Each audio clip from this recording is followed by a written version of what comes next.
shot out before they are released, and sometimes after.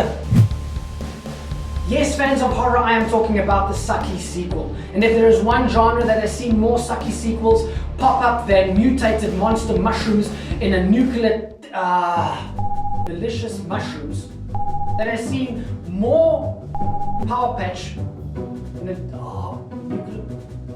delicious nuclear toxic mud patch. Yes, fans of horror, I'm talking about the Sakkie sequel. And if there is one genre that has seen more Sakkie sequels pop up than mutated malicious mushrooms in a nuclear toxic mud patch, it's horror. It is the genre with the dubious honor of having the suckiest sequels of them all. Yet for all of those Sakkie sequels, there are some, very few in fact, that come back brighter, bloodier, and bolder than even the original. You don't believe me? Well then, fan of horror, stick around and check out my pick for today's superior sequel. Yep, they exist.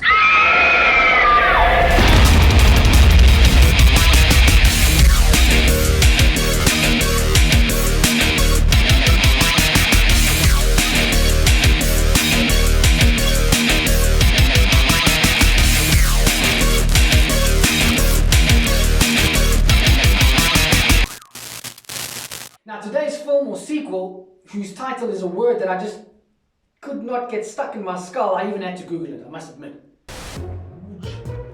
Ouija. Ouija. Ouija? Huh? Ouija. Ouija. Ouija.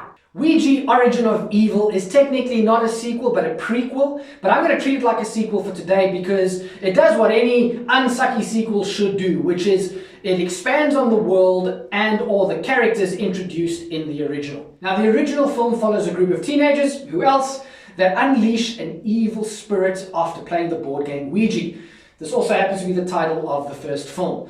This game allows people to talk to the dead. I just love those kinds of games. Now for those of you that have seen both films, you would actually have a point if you said to me that the first film was pretty sucky, therefore you wouldn't exactly need Michael Bay to produce an improved second installment.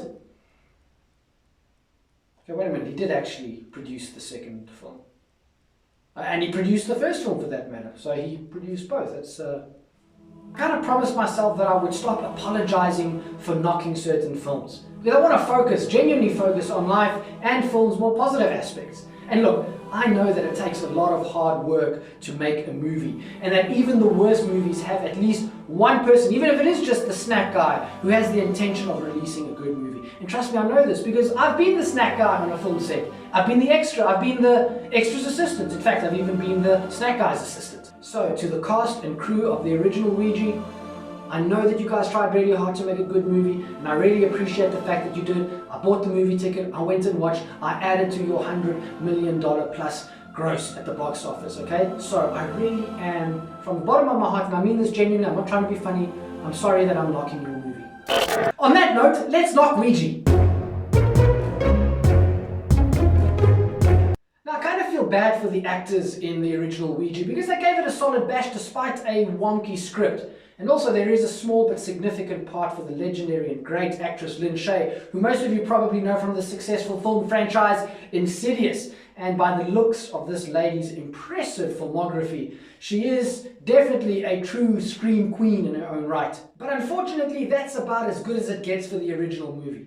I mean, if you're going to have a predictable film following a typical group of horror movie teenagers, and I do mean typical horror movie teenagers because that's about the only place that you're going to see teenagers like this, because you certainly don't see them in real life, then at least make it pacey. If you're going to have predictable, make it predictable and pacey. But this movie is slow. It's like slower than a stone sloth on top of a 100-year-old snail wading through ancient molasses.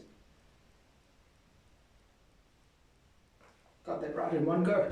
But now the sequel, the prequel, there's something special. And it's not just because it's a mere improvement on an already not so great original. I mean, it's a good sequel.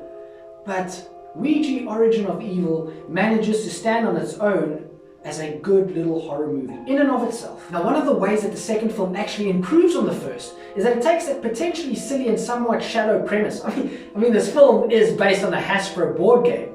and integrate it into the narrative in a way that doesn't just feel motivated, but actually authentic. Now, I am going to speak in a little bit more detail about the film's director, Mike Flanagan, in a later series of episodes where I celebrate Horror's 18. But I did want to just mention right now quickly what a great job I think this director did in taking the original's central idea surrounding this children's board game and turning it into a truly compelling and heartfelt story about a single mom, who's brilliantly played by Elizabeth Ann Reese, by the way, who is grieving the loss of her husband while trying to make ends meet for her family by introducing this game into her fake as a bucket of plastic frogs seance business. Even putting the story aside, Flanagan and Co. gives us a stylish horror movie, one that reminds me at least a little bit of those scratchy, shadowy, grainy horror movies from the 60s and 70s. Now, because of the film's sort of old look and the style in which it was shot, I'm tempted to say that Origin of Evil is trying to pay homage to films like The Exorcist and The Omen, but in truth, and I'm going to say this, you guys are probably going to accuse me of blasphemy, but here we go, I'm going to say this.